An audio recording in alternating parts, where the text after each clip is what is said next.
قبل ما ابدا الفيلم ما تنساش تصلي على النبي في التعليقات وتشترك في القناه لو لسه ما اشتركتش وفعل الجرس عشان يوصلك كل الافلام الجديده. ويلا بينا على الفيلم. بيبدأ الفيلم مع بنت اسمها مالوري واللي كانت راكبة العربية ومسافرة المدينة بتاعتها عشان فرحها، وبعد ما بتتعب من السواقة لساعات بتقرر تنزل من العربية عشان تستريح شوية، وبنعرف ان هي قلقانة ومترددة من موضوع الجواز وعمالة تبص على خاتم الخطوبة، وبعدها بتتصل باختها وبتعرف ان اختها لسه ما حجزتش الطيارة اللي هتاخدها عشان تروح للمدينة اللي فيها الفرح، وبتحاول اختها تطمنها وبتقولها ان هي لازم تكون متأكدة وواثقة من قرار الجواز، لكن مالوري بتحاول تطمن اختها ومش بتقلقها وبتنهي المكالمة، وبعدها بتكون لسه قلقانة فعلا من موضوع الجواز ومش مطمنة. ولما بتركب مالوري العربية عشان تكمل الطريق بتسمع الرسائل اللي خطيبها بعتها لها وبيقولها ان هو وقته ضيق جدا بسبب الشغل بتاعه، وبتقلق مالوري من ان خطيبها بعد الجواز ما يبقاش فاضي ليها ويقضي كل وقته في الشغل كالعادة. وبعدها بتلاقي مالوري يافطة مكتوب عليها ان مدينة دينفر اللي موجود فيها الفرح بتاعها على طول الطريق، وان الطريق التاني لطريق ممر الوادي، فبتقرر ان هي ما تروحش المدينة اللي فيها الفرح بتاعها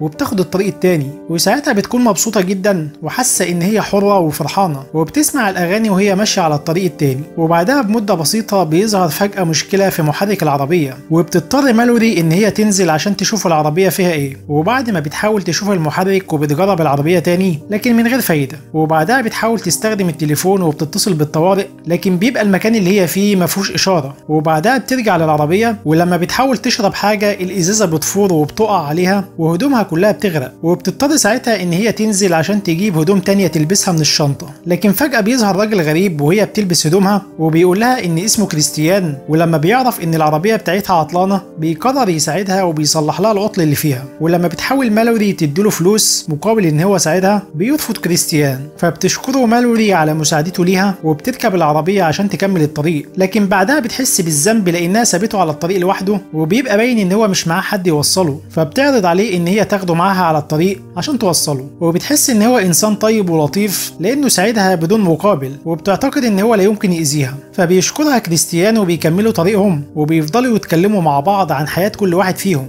وبيقول لها كريستيان ان ساعات العيشة مع الاشخاص الغرباء بيبقى احسن من الحياة مع القرايب، لكن بعدها بيفضل كريستيان يتكلم عن القدر وان القدر هو اللي جمعهم مع بعض في نفس الطريق، وساعتها بتحس مالوري بالقلق، وبعدها بيفضل يوصف في جمالها وبيتغزل فيها، فبتخاف وبتتعصب وبتطلب منه ينزل فورا من العربية بتاعتها، لكن فجأة بيطلع كريستيان سكينة من معاه وبيهددها عشان يخليها تسوق العربية وتكمل الطريق، وبيقول لها ان القدر هو اللي جمعهم عشان يفضلوا مع بعض، وبيفضل يهددها بالسكينة وبيكملوا الطريق لحد ما بيوصلوا لفندق مهجور على الطريق وبيكون محدش فيه. ولما بتلاحظ مالوري ان كريستيان مش رابط حزام الامان بتحاول تستغل الفرصة وبتسوق العربية بسرعة عشان تكسر الطريق وتنزل بالعربية في المنحدر اللي جنب الطريق، لكن بياخد كريستيان باله من اللي مالوري بيتخطط ليه وبيحاول يوقفها، لكن العربية فعلا بتنزل في المنحدر والعربية بتنقلب ومالوري بيغمى عليها، وبعد ما بتفوق مالوري بتلاقي نفسها مصابة جدا والعربية مقلوبة وبيكون جسمها كله مجروح من الحادثة، وبعدها بتقرر ان هي تفك حزام الامان وبتلاقي نفسها في مكان كله اشجار، وبسبب ان رجلها محشورة في العربية مش بتقدر تخرج منها، ولما بتبص بتلاحظ ان كريستيان مرمي جنب العربية وبدأ يفوق، فبتحاول مالوري ان هي توصل للسكينة اللي واقعة جنبها وبتاخدها قبل ما كريستيان يوصل لها، وبيكون كريستيان فاق ومجروح جدا بسبب الحادثة، وبيقولها ان هو مبسوط ان هو اتعرف عليها وبيسيبها ويمشي، وهي مش عارفة تخرج من العربية ومصابة ومش قادرة تتحرك، وبتفضل تصرخ من الخوف والألم وبتستخدم كلاكس العربية على امل ان اي حد يسمعها ويساعدها، لكن المكان اللي هي فيه بيكون مهجور ومفيش اي حد بيعدي عليه لحد ما بيجي الليل، وبتكون لسه بتحاول تسحب رجليها عشان تحرر نفسها لكن مش بتعرف ورجليها بتنزف جدا، فبتحاول مالوري ان هي تهدى وتستريح لكن البرد بيكون قوي جدا ومش عارفه حتى تنام،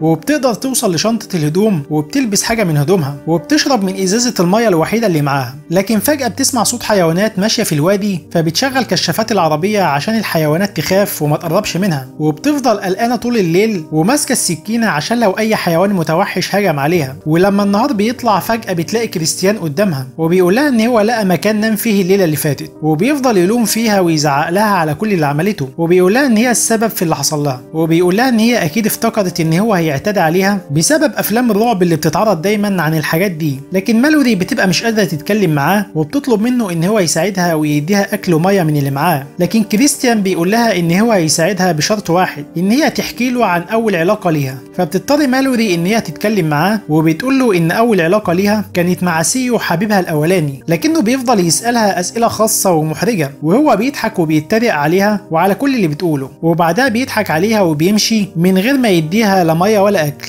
وبتعدي تاني ليله على مالوري وبتفقد الامل ان اي حد يساعدها، وبتكتب في ورقه رساله لاختها وبتقول لها ان هي بتحبها جدا، وبتحكي لها عن الشخص المريض اللي اسمه كريستيان واللي كان سبب في اللي حصل لها، وبتكتب كل التفاصيل عشان لو حد لقاها حتى بعد ما تموت. وبسبب البرد بتشغل مالوري التدفئه في العربيه، لكن بيبقى من غير فايده كبيره لان ازاز العربيه مكسور. وساعتها بيجي لها فكره ان هي تلم اي حاجه من معاها وتولع فيها بره العربيه عشان تتدفى، وبتضطر ان هي ترمي كمان طرحه فرحها عشان تولع النار، وبتفكر في اللي كان ممكن يحصل لها لو ما غيرتش طريقها وراحت الفرح بتاعها. وبعد ما بتنام بتلاقي في صوت فيران جنبها، فبتخاف جدا وبتحاول تضرب واحد فيهم وبتقدر تقتله. وبسبب الجوع بتقرر ان هي تاكل واحد من الفيران اللي قتلتهم بعد ما بقى لها حوالي يومين من غير اي اكل. وتاني يوم الصبح بتلاقي تليفونها اللي مرمي بره العربيه بيرن، وبتحاول توصل له باي طريقه، وبعدها بتخفيه بسرعه لان كريستيان رجع لها تاني. ولما بيقعد معاها بتحاول تمسك اعصابها وبتعمل نفسها مهتمه بكل اللي بيقوله لها، وبيقول لها كريستيان ان هو بيعذب اهل العيله اللي كان نايم عندهم الليله اللي فاتت، وبتفهم ان هو اكيد مريض نفسي بسبب كل اللي بيعمله. ولما بيعرف انها اكلت فار بيقول لها ان هي بدات تكافح وتعتمد على نفسها وانه مبسوط منها جدا. لكن فجاه التليفون بتاعها بيرن تاني وبيسمعه كريستيان وبيتعصب جدا عليها وبيضرب مالوري عشان ياخده منها، وفعلا بياخد الموبايل وبيكسره على الارض وبيسيبها ويمشي. وبعدها بيرجع لها تاني وبيعرفها ان هو مش ناوي يقتلها وان هو بس بيحاول يستمتع وبيتفرج عليها وهي بتحاول تهرب من اللي هي فيه. وبعدها بيديها منشار فبتعتقد ان هو اداهولها عشان تقطع باب العربيه وتحرر نفسها، لكن كريستيان بيقول لها ومين جاب سيره الباب، وبتفهم مالوري ان هو جابهولها عشان تقطع رجلها بالمنشار، وبتبقى منهاره جدا ومش مستحمله، وبتساله هو بيعمل معاها كده ليه، وبتقول له ان هي شافت الصوره اللي معاه واللي متصورها مع عيلته السعيده وان هو اكيد عايز يرجع لهم زي ما هي كمان عايزه ترجع لعيلتها. فبيقول لها ان الصوره دي مزيفه وان هو بيستخدمها دايما عشان يضحك على الناس اللي زيها. وبعد ما كريستيان بيمشي بتحاول تستخدم المنشار عشان تحرر نفسها، لكن يد المنشار بتتكسر، وساعتها بتقرر ان هي تستخدم المنشار نفسه عشان تقطع رجليها بعد ما يأست، لكنها مش بتقدر تعمل كده وبتتعب جدا وبتكون منهاره. وبالليل بتكون الميه خلصت منها، وبعدها بشويه السما بتمطر وبتفرح مالوري وبتستخدم كيس بلاستيك عشان تجمع ميه المطر وتشرب منها. وبعدها بمده بتلاحظ نور كشاف عربيه على الطريق وبتفضل تصرخ وبتطلب منه ان هو يساعدها، لكنها بتتفاجئ ان هو كريستيان. وساعتها بيجي لها فكره ان هي تستخدم الفار الميت وبتحط الدم بتاعه على رجليها وبتعمل نفسها ميته بسبب النزيف. ولما بيجي كريستيان وبيشوفها بيعتقد انها ميته، لكن اول ما بيدخل العربيه بيفهم ان هو فخ من مالوري. وفجاه مالوري بتحاول تضربه بالسكينه لكن كريستيان بيقدر يهرب منها، لكن مالوري بتقدر تسرق مفاتيح العربيه بتاعته وهو مش واخد باله، وبتشغل جهاز الانذار اللي في عربيته وبترمي المفاتيح بعيد عشان ما يلاقيهاش. وبعدها بيجري بسرعه على العربيه عشان يوقف صوت الانذار، وساعتها بيظهر ضابط شرطه وبيروح على كريستيان، وكريستيان بيكذب عليه وبيقول له ان هو نسي المفاتيح جوه العربيه. فبيعرض عليه الضابط ان هو يسحبه بالعربيه بتاعته عشان المطر، وفعلا الضابط بيوافق ان هو ياخده معاه عشان يوصله معاه في الطريق. ومالوري بتحاول ان هي تلفت انتباه الضابط بالكشاف اللي معاها وبصوت كلاكس العربيه، وفعلا الضابط بيشك ان هو بيسمع صوت حد بيطلب النجده، لكن كريستيان بيقول له ان هو مش سامع اي حاجه وانهم لازم يتحركوا بسرعه بسبب المطر. وفعلا الضابط بياخده معاه على الطريق وبيوصله، وبسبب المطر الكتير الوادي اللي فيه العربيه بتاعت مالوري بيغرق بالميه، وساعتها بتقرر ان هي لازم تقطع رجليها عشان تقدر تخرج قبل ما تغرق بسبب الميه، لكن السيول بتحرك العربيه بتاعتها وبترميها بعيد،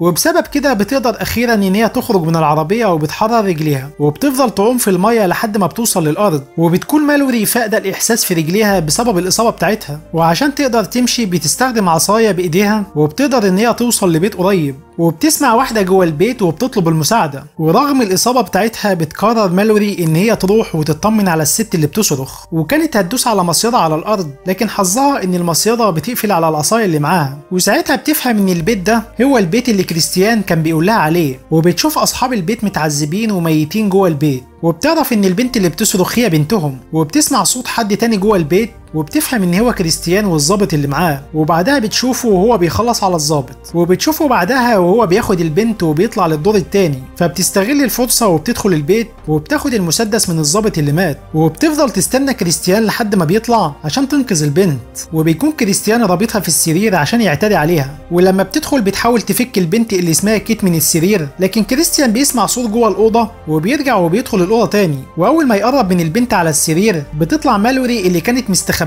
وبتكون ماسكه المسدس وبتضرب عليه النار، لكن المحاوله بتفشل ومش بتقدر تستخدم المسدس، وبتطلب من البنت اللي اسمها كيت تهرب من البيت بسرعه وهي بتتخانق مع كريستيان، وبتقدر مالوري ان هي ترمي كريستيان من البلكونه وبيقع على الارض في الغابه، ولما بتخرج هي وكيت عشان يتاكدوا ان هو مات لكنهم بيلاقوه مصاب بعد ما وقع على المصيده اللي في الغابه، وساعتها بتديله مالوري السكينه عشان يقطع رجليه من المصيده ويحرر نفسه زي ما عمل معاها بالظبط، وبتقول له ان القدر هو اللي جمعهم مع بعض وهو اللي عمل فيهم كل ده، واخيرا بتقدر مالوري ان هي تنقذ نفسها وبتساعدها كيت على المشي عشان يبعدوا عن المكان، وبيفضل كريستيان عشان يموت لوحده في الغابه بسبب الاصابه بتاعته. بس كده، وده كان فيلمنا النهارده. يا رب لو عجبك اعمل لنا لايك واشترك في القناه لو لسه ما اشتركتش وفعل الجرس عشان يوصلك كل الافلام الجديده، وسلام.